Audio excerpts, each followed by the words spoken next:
TLP देखें, KFC को आग लगाई है मीरपुर कश्मीर के अंदर, नारे क्या थे? लब्बैक या लब्बैक। अब जाके देखें, मैं हरम शरीफ गया, मैं जब भी उम्रा करने गया हूं, वहां अंदर खड़े होकर मुझसे पैसे मांगते रहे आपके पाकिस्तानी, मेरा पासपोर्ट चोरी हो गया, मैं पैसे दे दो, मैं पैसे। बाहर निकला हूं, हर गेट के सामने 10-10 पाकिस्तानी खैरात मांगने के लिए खड़े, हर मस्जिद नबवी के, हरम शरीफ के हर गेट के सामने 10-10 खड़े।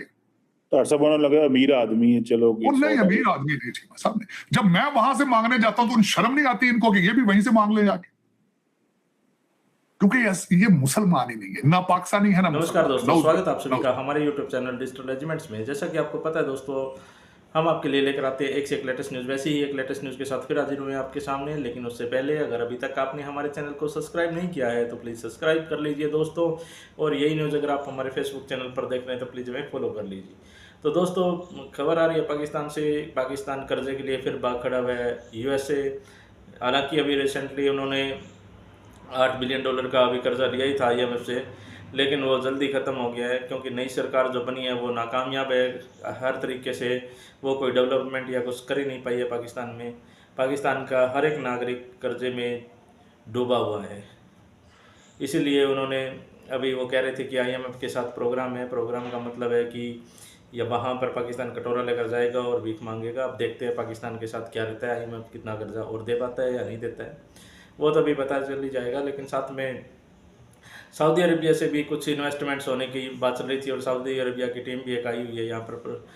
प्रोग्राम यहाँ पर भी इनकी मीटिंग्स अभी चल रही है सऊदी अरबिया की कि पाकिस्तान के अंदर पैसा देना चाहिए या नहीं देना चाहिए, कि डेवलपमेंट हो पाएगी या पैसा रिटर्न भी हो पाएगा या नहीं हो पाएगा। इसी से रिलेटेड न्यूज़ है दोस्तों। न्यूज़ बहुत ज़बरदस्त, आप अंत तक जुड़े रहिए हमारे साथ। चलिए न्यूज़ को करते हैं। चीमा साहब, बिलियंस ऑफ डॉलर पाकिस्तान में लाना को बड़ी बहादुरी नहीं है। उन डॉलरों को असली जगह पहुंचाना, पाकिस्तान उन डॉलरों को रोकना बहादुरी होगी। वो जो रोकेगा मैं उसको कहूंगा कि he is a leader of Pakistan. और मैं सबसे बड़ी बात बता रहा हूं चीमा साहब, मैं जख्मी पाकिस्तान का जख्मी सिटीजन हूं, to real Pakistan, to save Pakistan. अभी तक कोई बात नहीं हो रही, अभी तक चट्टे चला रहे हैं, चट्टे चला रहे हैं पाकिस्तान। चले चीमा साहब, फिर इस तरह ही होता है जब आप दलेराना सख्त फैसले ना कर। आज मैं हैरान हो गया चीमा साहब, आज मैं आखिरी बल्कि इस पे बात करना चाहूंगा अंदरूनी जख्म पे। राना सनाउल्लाह साहब ने आज जो टीवी पे कह दिया, उन्होंने कहा चलाओ पाकिस्तान थोड़े को चलता है चला लो, वी आर नॉट, जिम्मेदारी नहीं, आप शायद आपकी नजर से नहीं गुजरा। उन्होंने टीवी प्रोग्राम पे कह दिया आज, उन्होंने कहा कौम ने हमें मैंडेट ही नहीं दिया तो हमारी जिम्मेदारी कौन सी, चलता चले ना चलता ना चले। ये this is what the situation of Pakistan is, coming from the ruling party, coming from one of the ruling party leader. उसने कहा it's not our responsibility, you keep it. और मियां साहब तंदूरा दे खलोते हैं जाके उत्थे सिर्फ अपनी धी दी सियासत वास्ते। चलो चीमा साहब, फिर इस तरह ही होता है जब मेरा ख्याल में मैं इसको पिछले 76 साल से रिलेट करूंगा। मैं अगले दिन गलती से मैंने मेरी नजरों से गुजरा है कि औरंगजेब साहब के बारे में जब पढ़ रहा था तो पहला पाकिस्तान को अमेरिका ने पैसा 1950 में $6 लाख दिया था। $6 लाख 1950 में दिया था। नेहरू की स्टेटमेंट मेरी नजर से गुजरी थी। मिस्टर नेहरू ने कहा था लियाकत अली खान ने ये जो मूंगफली ले ली है इसमें इसके गले में फंस जाएगी। वो फंस गई, तो साइन ले रहे 76 साल तो चौक हो। वो $6 लाख 1950 का अभी तक आपके खून में जा चुका है, सरायत कर चुका है। और काश के कोई मर्दे मोमन, कोई मर्दे मुजाहिद उस धरती पे पैदा हो जो कहे कि मेरी जान एक पासे, पाकिस्तान एक पासे।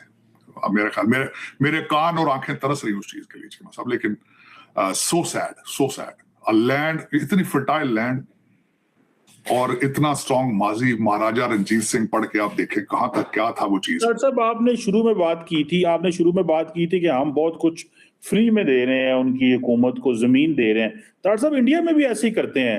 वो जो बाहर से इन्वेस्टर आता है उसको जमीनें देते हैं, उसको अलोर करते हैं कि भाई वो आए, उसको जमीन दो ताकि वो पैसा लेके आएगा, इन्वेस्टमेंट करेगा, नौकरी क्रिएट होगी। हमारे पास इतनी हजारों एकड़ जमीन खाली पड़ी है, ऐसा होना जमीन चार पाना था साहब, तो बात तो फिर सही ना हुई। आप अगर इंडिया में भी, तो आपको पता है गुजरात, यूपी और बाकी स्टेट्स के दरमियान कंपटीशन होता है। अभी फॉर एग्जाम्पल जी लॉकहेड मार्टिन है, फलां आ रही है, ढमकान आ रही है, वो सारे के सारे हुकूमत जो है उनको जमीनें देती है फ्री में कि आओ यहाँ पे इन्वेस्टमेंट करो। तार साहब, हमें भी हो सकता है इससे तरक्की हो जाए। तार साहब, ये जो अभी इन्वेस्टमेंट आएगी सऊदी अरब की इस चीज से। चीमा साहब, आपका दासू डैम बन रहा है, आपका सी पैक बन गया।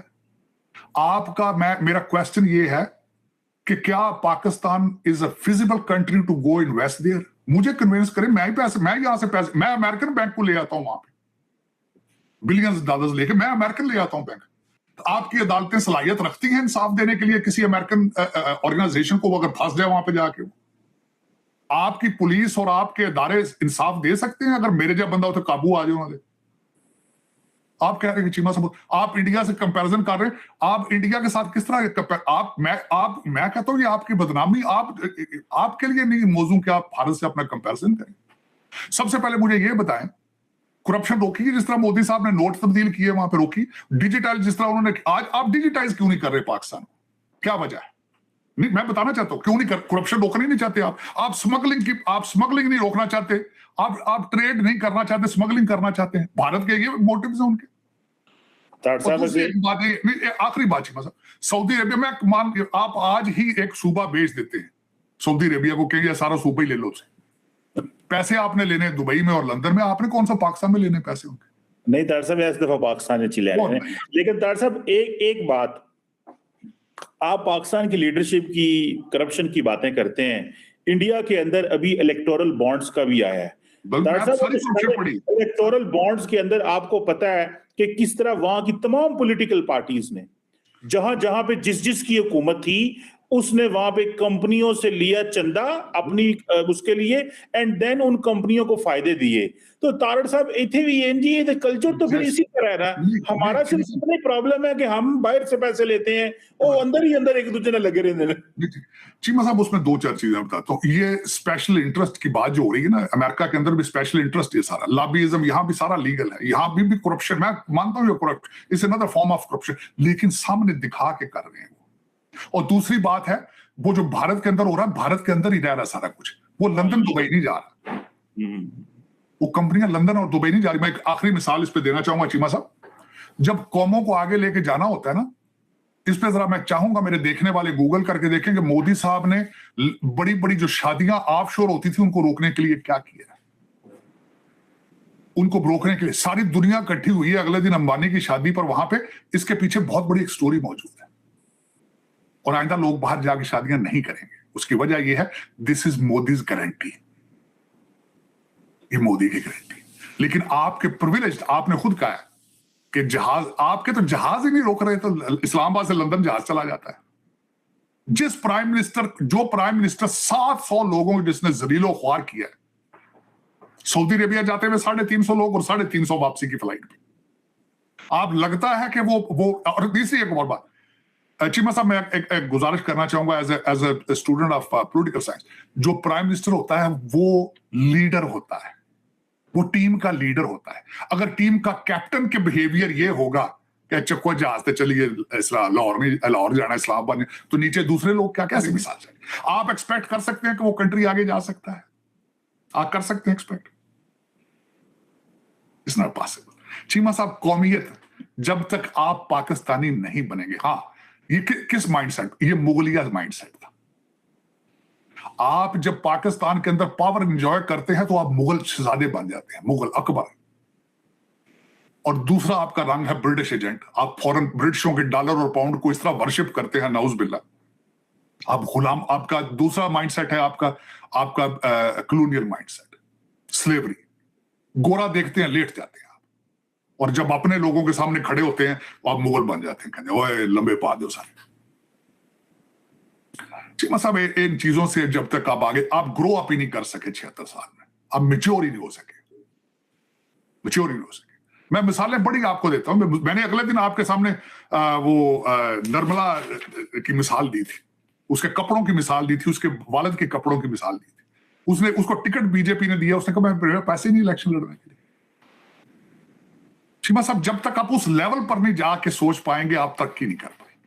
चाहे सऊदी आ जाए, चाहे IMF आ जाए, चाहे CPEC आ जाए, चाहे कुछ आ जाए, आप प्रोफेशनल लुटेरे हैं, आप प्रोफेशनल फकीर हैं, आप प्रोफेशनल गधागर हैं। आप मांग रहे हैं, तरले कर रहे हैं, लूट रहे हैं।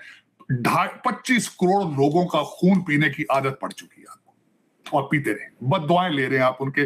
और जिन चीजों के नीचे, और एक मैं चीमा साहब मैं आखिरी इसमें करना चाहूंगा, मैं रिसेंटली बड़ी बड़ी पुरानी चीजों को दोबारा पढ़ रहा हूं। कार्ल मार्क्स के बारे में मैंने पढ़ा है, उसने कहा religion is a opium for the poor people. आप बिल्कुल आप 25 करोड़ लोगों को आप ओपियम दे रहे हैं, मुसलसल रिलीजन दे रहे हैं। और उसने साथ उस अपने उसकी 2 किताबें मैं दोबारा पढ़ रहा हूं, उसके वर्जन, मैनिफेस्टो और दूसरा उसकी द कैपिटल। उसमें कार्ल मार्क्स, मैं सबसे बड़ी ये भी बात बताऊंगा, 90s में जो कंपैरिजन किया था, ही वाज आइंस्टाइन से भी ऊपर आया था Karl Marx. So far he was the most respected and popular writer. उसने कहा था गरीब लोग मजहब में सुकून ढूंढते हैं, सुकून लेते हैं, और जो अमीर लोग हैं उसको रिलीजन को एज ए टूल इस्तेमाल करते हैं। देख लें आप पाकिस्तान, आपने 25 करोड़ लोगों को ओपीएम में लगा दिया। जिहाद, जिहाद डीएनए में नहीं जिहाद, तुम्हारे पता नहीं क्या जिहाद, जिहाद क्या फ्रॉड कर रहे हो इनके साथ। और वो भी ओपीएम ले रहे हैं, खरीद रहे हैं, वो भी मुसलसल। टीएलपी देख लें आप, टीएलपी देखें, केएफसी को आग लगाई है मीरपुर कश्मीर के अंदर, नारे क्या थे, लब्बैक या लब्बैक। अब जाके देखें, मैं हरम शरीफ गया, मैं जब भी उम्रा करने गया हूं, वहां अंदर खड़े होकर मुझसे पैसे मांगते रहे आपके पाकिस्तानी, मेरा पासपोर्ट चोरी हो गया, मैं पैसे दे दो, मैं पैसे। बाहर निकला हूं, हर गेट के सामने 10-10 पाकिस्तानी खैरात मांगने के लिए खड़े, हर मस्जिद नबवी के, हरम शरीफ के हर गेट के सामने 10-10 खड़े। लगा अमीर आदमी है, चलो। और नहीं, अमीर आदमी नहीं चाहिए सामने। जब मैं वहां से मांगने जाता हूं तो शर्म नहीं आती इनको कि ये भी वहीं से मांग ले जाके, क्योंकि ये मुसलमान ही नहीं है, ना पाकिस्तानी है ना मुसलमान। तो दोस्तों देखा आपने कैसे पाकिस्तानी सरकार अभी नाकामयाब हो चुकी है अपने हर एक काम में, क्योंकि कोई डेवलपमेंट नहीं, कोई इकोनॉमिक व्यवस्था नहीं है। जा रही है सिर्फ IMF के पास हाथ फैला रही है, पैसा मांग रही है और आ जा रही है वापस पैसा लेके, और उसी से अपना कर्जा चुका रहे हैं, कर्जे से लेकर कर्जा चुका रहे हैं। ये नीति पाकिस्तान की हमेशा से रही है। मैंने तो जैसे कि आपको पता है, पाकिस्तान आज से नहीं, पाकिस्तान की ये रीत 1950 से चली आ रही है। शुरू में एक बार भारत ने मदद की थी इनकी, ताकि ये अपने छत पर, अपने सर पर छत बना सकें। उसके लिए अच्छा खासा पैसा इंडिया ने दिया था भारत को, पाकिस्तान को। लेकिन पाकिस्तान ने उसका मिस यूज़ करते हुए, जब भी इनका शुरू हमेशा से अपनी अय्याशी पर ही पैसा उठाने की बात रही है, जैसे इनका कहीं पर भी जाए इनको कोई मतलब नहीं है। तो 1950 से लेकर आज तक ये कर्जे उठा रहे हैं IMF से, और आज कर्जा इतना हो चुका है कि यहाँ का बच्चा बच्चा कर्जवान है। न्यूज़ आपको कैसी लगी दोस्तों, आप हमें कमेंट करके ज़रूर बताइएगा। जल्दी हाजिर होते हैं दोस्तों एक नई न्यूज़ के साथ, तब तक के लिए जय हिंद, जय भारत, वंदे।